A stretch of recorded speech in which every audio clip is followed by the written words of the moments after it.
Please be seated. Oui, vous s'asseoir.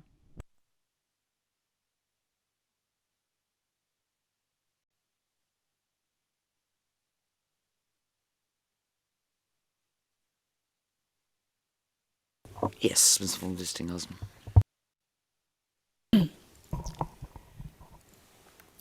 Yes, good afternoon, Madam President, Your Honours.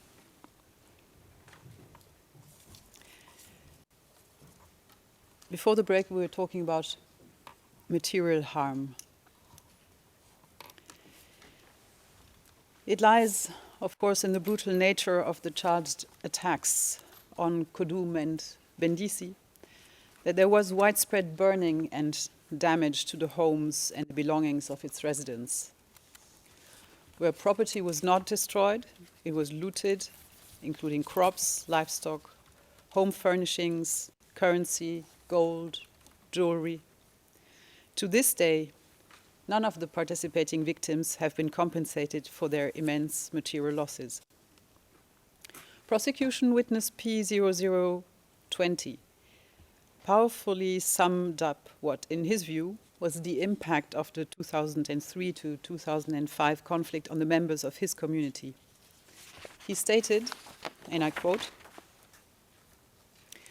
"The conflict in West Darfur impacted the Fur community economically, socially, culturally, even emotionally and psychologically.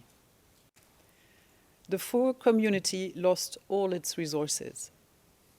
Even the fields and the agricultural lands were destroyed. The people had to leave their regions, and they are still living in the IDP camps, and sometimes in camps outside the country. We will never be able to talk about their livelihoods. Their education institutions have been destroyed. Their businesses have been destroyed. It is the whole cycle of life that has been destroyed. They have nothing left." End of quote. This is trial transcript 41, pages 77 to 78. Given that all the participating victims have been subjected to and lost their current circumstances, and the almost 2 decades that have passed since the charged events in Kundum, Bendisi, Mokshar, and Telej, it is a very pertinent and, in our view, important question as to what exactly they expect from these proceedings, this court, and from Your Honours. I can offer at least a partial answer arising from the testimony of witnesses during the prosecution's case and from our consultations with the participating victims. The victims of the alleged crimes in these proceedings seek justice, accountability, and of course recognition on behalf of themselves, their families, and the wider Fur community. But also, as I addressed earlier, as a demonstration of the international community's commitment to stand against ongoing serious criminal and human rights violations, and as a measure guarding against repetition of the terrible and dehumanizing conduct and circumstances to which the participating victims have been subject. Tied to this, we heard many times from participating victims, is the strong belief that the process of justice is an essential component of seeking a resolution to the still ongoing instability and violence that plagues Darfur, and ultimately the possibility for them to return to their ancestral lands and their former lives, traditions, and communities. And that comes up over and over again, this wish to return to their lands. These views were powerfully expressed, and as I quoted from at the beginning of this opening statement, in the testimonies of dual status victims P0584, P0907, and P0986.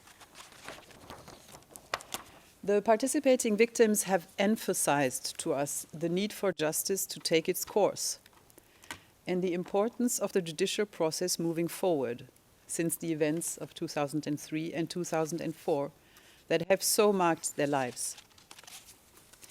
A victim of the Bindisi incident, for example, stated to me that for her, and I quote, "Justice means living with my dignity. If justice is made, my rights are back, and I go back to my hometown, live as before, my dignity will be restored, and this is justice for me." End of quote. A victim of the Kudum incident explained to me, and I quote, "If I get my rights back and justice is made, maybe I will live like a human being. If I get my rights, I will have freedom and live my life." End of quote. Another participating victim addressed me, and indeed, Your Honours, as follows, and I quote, "The legal representative of victims and the court generally is responsible for what we have been working on for so long. We have been advocating, complaining, looking for justice for 20 years. Now, all our work is in your hands. It is in yours." End of quote. To many of you, I'm afraid, especially those who read our trial brief submitted on the 31st of March of this year, some of this may sound redundant and also very similar from what you have heard from participating victims in other criminal trials. What we wish to emphasize, however, and urge Your Honours to keep in mind, is that these are the fundamental and solemn views and concerns of the participating victims in these proceedings, as expressed individually by them, and that they can therefore not be redundant by nature. Very often, when we speak about violations of international criminal and humanitarian law, we speak about macro criminality, and all those involved have traveled a path that is not only intertwined and reaches far back into the past, but at the edges of which there are also many spectators with completely different preconceptions. As a rule, major social issues are debated and history is invoked. There is agreement that the subject of the proceedings is always the responsibility of the perpetrator, not the investigation of a historical fact and the final judgment on it. So just as we focus on the individual criminal responsibility of the accused in this very trial, we must also be able to look at the individual impact and consequence for every participating victim, which will never be the same, independently of similar and repetitive cruel external circumstances. While a community may be impacted, we must be careful not to limit our understanding to notions of some kind of collective suffering. I therefore request Your Honours to take the time and to devote the necessary attention to individual accounts of victims and the concrete particularity of the individual experience, rather than to look at the victims participating in the present proceedings solely as a victims group or victims community. I would like to close this statement on behalf of the 600 participating victims in these proceedings with a few of the messages we have received from some of them in recent weeks. It is their voice and words that truly matter, and I accordingly give the floor to them. First, we have Mohammed. Of course, it's not his real name. Originally from Bindisi and around 70 years of age, he is a long-term refugee in Chad.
I apologize, Your Honor. Sometimes technique doesn't work as we would wish it to work.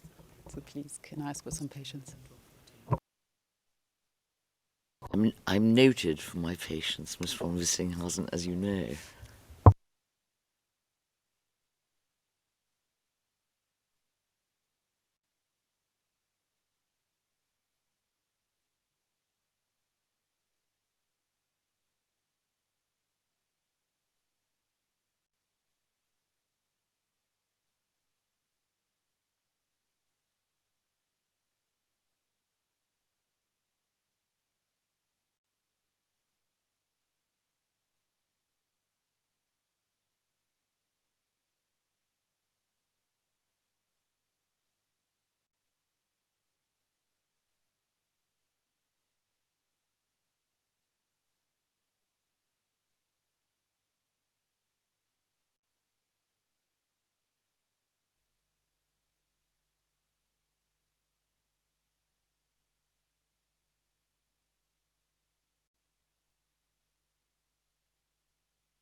Miss von sorry.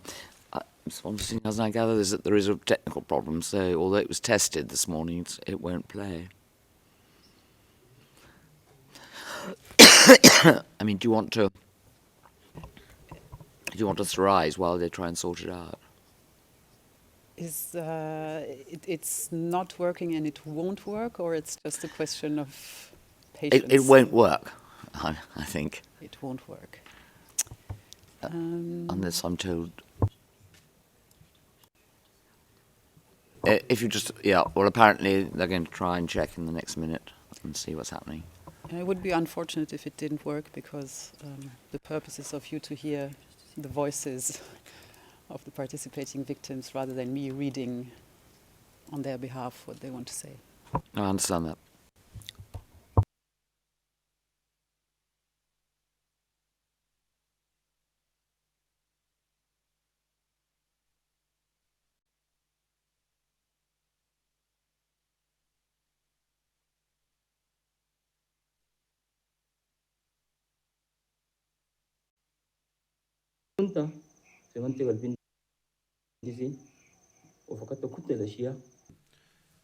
I'm a resident of DC and I lost everything.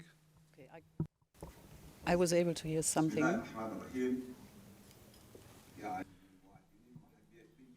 In the name of God. I'm a resident of Bindisi locality. Since 2003 until now, we have been in great suffering. Yes, if you could play it from the beginning, and the interpreters have the transcripts so that they can translate to English for us. So if we can play them, well, first the first, and then I'm introducing the second, and then the third. Thank you. In the name of God, the most gracious, the most merciful. I'm a resident of Bindisi locality. Ms. Lati? What I hear in my earphone is certainly not a victim from Bindisi. I can't tell because I don't understand. I recognize the voice, and it's a voice that is very familiar to me, and the person is sitting in my back. Oh, I apologize. This is, of course, not That's what the I'm voice, supposed to that's present the here. voice of Mr. Abd Al Rahman that we are hearing.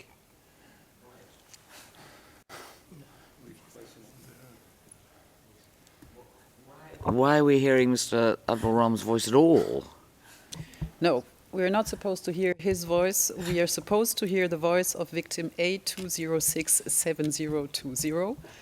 He's a man from Bindisi, and he has a message for your honors that he has sent for exactly that purpose. And we sent it to the court management section, and we gave the transcription of the messages, all the messages we want to play, to the interpreters to make it easier for them. I still didn't. And to defense and prosecution. I mean, everybody received this well in advance. T'es sûr que c'est le du client? Hein? T'es sûr que c'est le du client? Attends, le micro.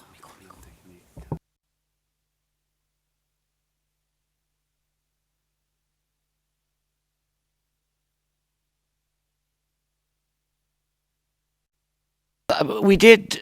Judge Alapini Gonsu says that it was clear that the first time we heard the voice, he spoke about Bindisi. I don't know why we've suddenly gone over to somebody else's. Exactly, the first soundtrack was right. Yeah. I actually think, Ms. von Dissinghausen, I understand why you want to play it, and I think the best thing is we'll rise while they try and sort out what's going on. Unless you want to go, unless you just want to go on. If that's all right with you, because as I said, this is how we want to end this opening. Microphone.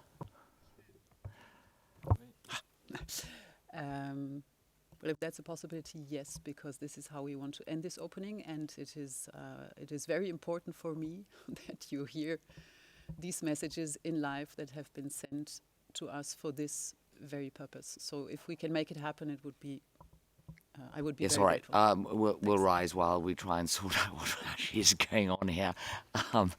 However, I given that I was told firmly that everything had been checked in this court last Friday, and that it was all working perfectly, it's a little disappointing. Yes, all right, we'll adjourn. Rise, veuillez vous lever.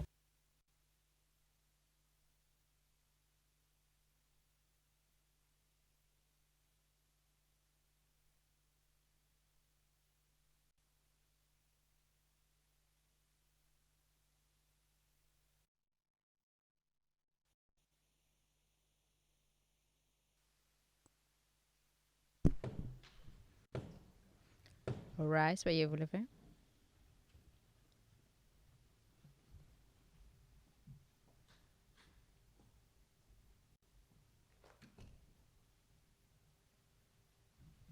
Please be seated. Veuillez vous asseoir.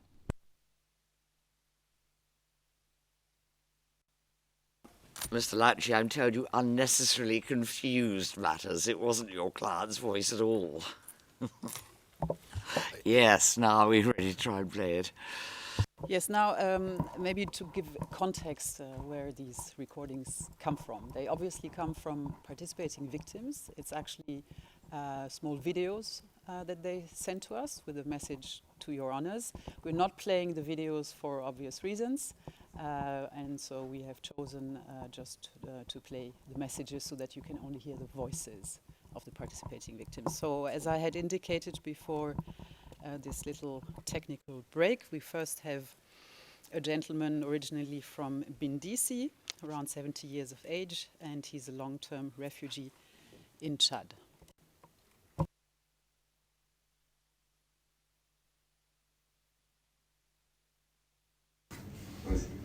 بسم الله الرحمن الرحيم. يعني من مواطنين محلية بندسي من 2003 ونحد الآن نعني. In the name of God, the most gracious, the most merciful, I am a resident of Bindisi locality since 2003. Until now, we have been in a great suffering. I solicit from the judges of the ICC, by the permission of God, to perform justice for us. We are still suffering. Until now, we have no access to education. If somebody is sick, there is no health care, no food. The situation in the camps is really difficult.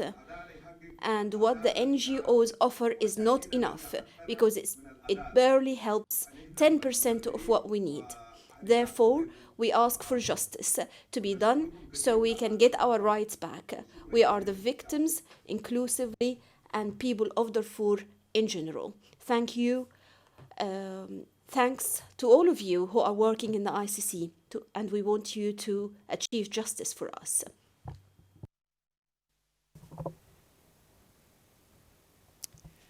Next, we will hear from a participating victim who I will refer to as Idris.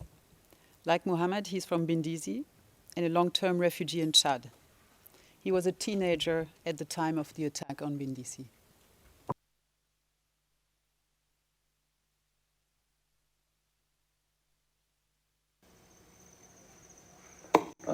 بسم الله الرحمن الرحيم. أنا من منطقة وادي سالي بالتحديد بندسي. قد كنت في منطقة البندسي وفقدت كل الأشياء.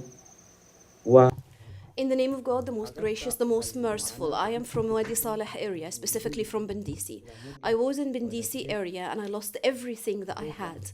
And I suffered a lot from fleeing from Bindisi to Mokjur and then to Delej. Afterwards, I took refuge in Chad. And now I am talking to the ICC. Of course, I can't give you all the details, but I can tell you briefly about what happened. We are suffering a great deal. We lost lives and everything that we owned. We lost everything that we had because of the war. I testify that we suffer first from the lack of education. Secondly, we suffer from food shortages and living in very bad conditions. We also suffer from lack of healthcare treatment. The organizations provide only 5% of what we need, which doesn't cover everything that we need. We lost basic needs for survival. We are missing all the basic necessities of living. This video, which you are watching, was recorded while I am on a farm owned by somebody else. I came to find my livelihood due to the suffering we have been living in through the last 90 to 20 years in IDPs and refugee camps. That's the reason why I came to speak to the International Criminal Court to expedite the trial so that we can recover our rights. We are dear to our homeland, and our homeland is very dear to us, no matter what happens. I am dear to my homeland, and my homeland is better for me. Wherever I go, inevitably I should return to my homeland. Our solicitation to the court is justice only, because if justice is provided, we can recover our rights and the rights of all those affected. I'm speaking here in front of you on behalf of all of those who were affected. If the court achieves justice, we can go back to our homeland. This place is someone else's farm where we came to work and earn our living. As you can see, I am wearing tattered clothes now. We work on people's farms very, very hard. We thank you very much. We thank the victim representatives very much for providing this opportunity for us. I am very, very happy with the work that you did, and thank you.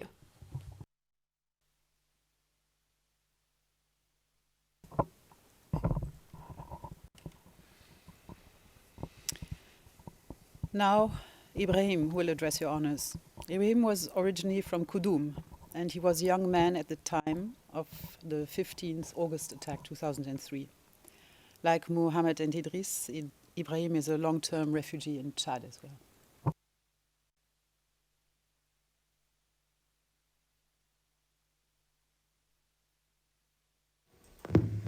بسم الله الرحمن الرحيم من مشاركي المحكمة الجنائية.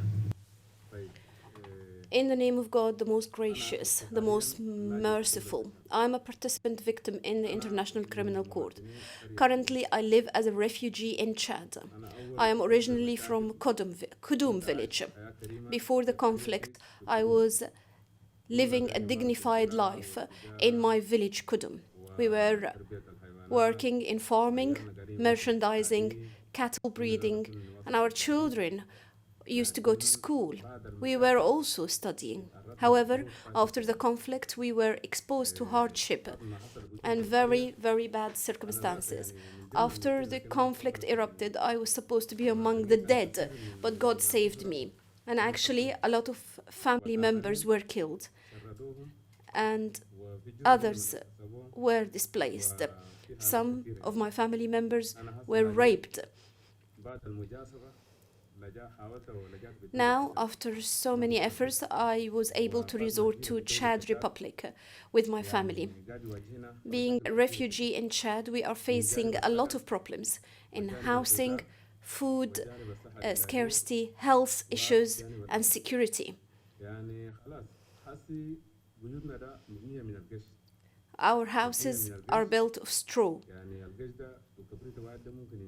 which could be burned down in seconds by one peg of match.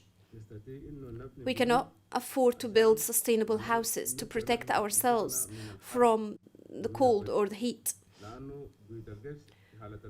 The straw houses, we cannot protect ourselves from extreme cold in the winter, nor extreme heat in the summer. We have no mattresses. We sleep on the rug or on the soil. We cannot afford to buy sleeping materials. As for the living conditions, they are really very, very bad. Surviving is very difficult. The NGOs used to help us with rations, but they stopped helping us now. There are no factories or companies for us to go and work in so that we can afford to put food on the table and cover all our needs from living, education, and health expenses. Our fate now is so ambiguous. Education-wise, I have 8 children, 3 boys and 5 girls. Currently, 4 of our 8 left the education. 4 of our 8 children left the education due to lack of money to pay the fees, and the other 4 are still studying. However, those who are continuing, they will sooner or later stop because we don't have resources. And here there are no job opportunities. Even if we continued and if they continued and finished the high school, they will not have the ability to continue to university. Their fate is going to be the same as their siblings.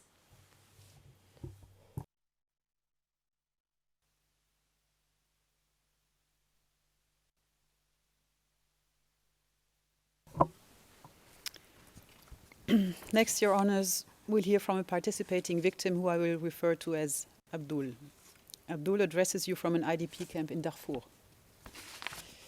He's an elderly gentleman and was a survivor of the delayed charged incident.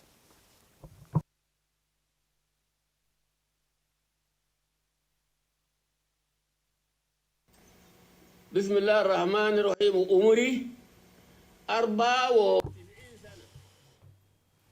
In the name of God, the most gracious, the most merciful. I am 94 years old. I live in Kalma camp now. And as you can see, since we were forced to leave our homes, we are living in agony like this. We never eat enough and never drink enough water, except what white people bring. They give us a bit and it's not enough. My message to the judges of the International Criminal Court is to examine what they did to us. They killed our people, forced us to leave, and they took over our land. We ask for justice, to give us some relief. We are suffering now.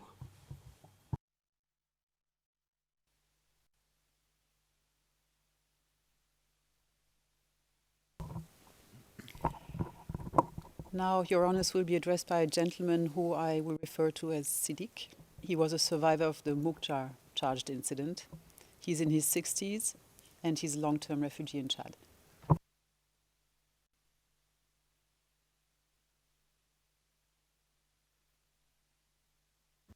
أنا قاعد مبشتا مهان بقبل العلاج والأكل والشرب لا لاقي أي حاجة حتى I have been humiliated and suffer from many problems, medical treatment, food scarcity, even our women and children.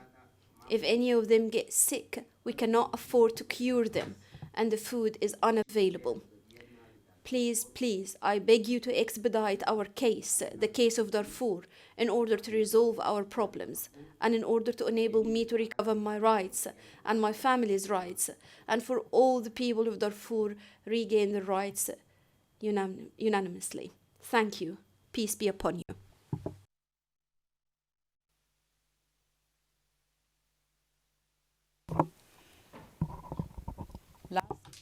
Note from the interpreter, can we just observe a pause, please?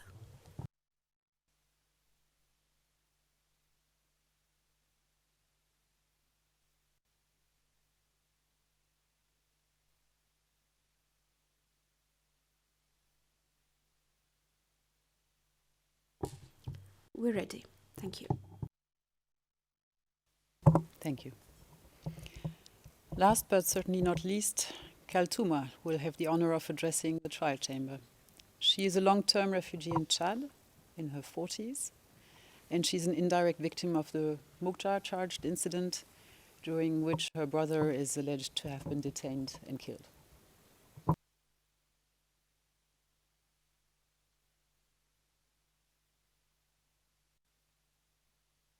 وأنا متضررة في مشاكل وأنا هسي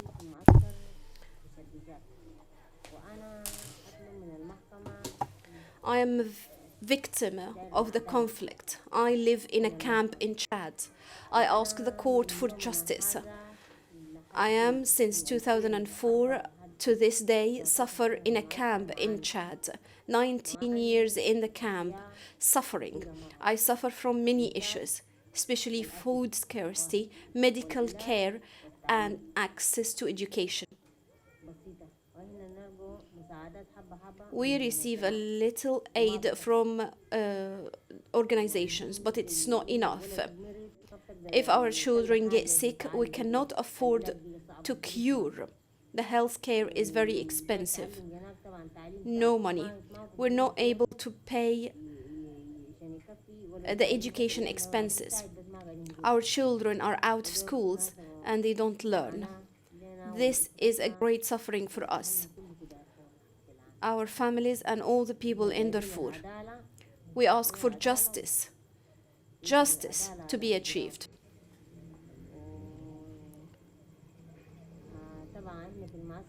We are in the camp here. The situation is very, very difficult. There are no job opportunities for us so that we can have money to pay for our children's health care if they get sick. There is no money. The living conditions are very difficult. I ask the judges to resolve our case, to enable us to return to our homeland. No matter what, we shall return to our homeland,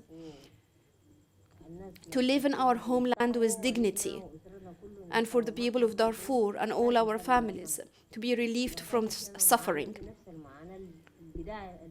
We shall return to our homeland. It's been 19 years of continuous suffering, the same suffering since 2004 until the very day.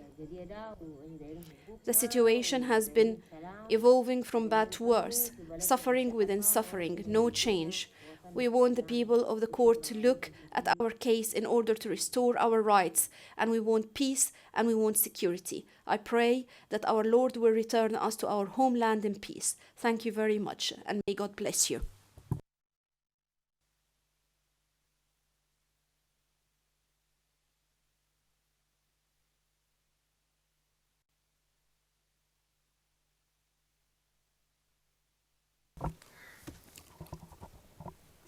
On behalf of the participants, thank you. You broke up there. I just said, on behalf of the participating victims, I thank you for your attention. Yes, thank you very much, Ms. von Wistinghausen. Is the witness ready? I'm told that he is. Yeah. Yes, it just needs yeah. a little break to set up the video link.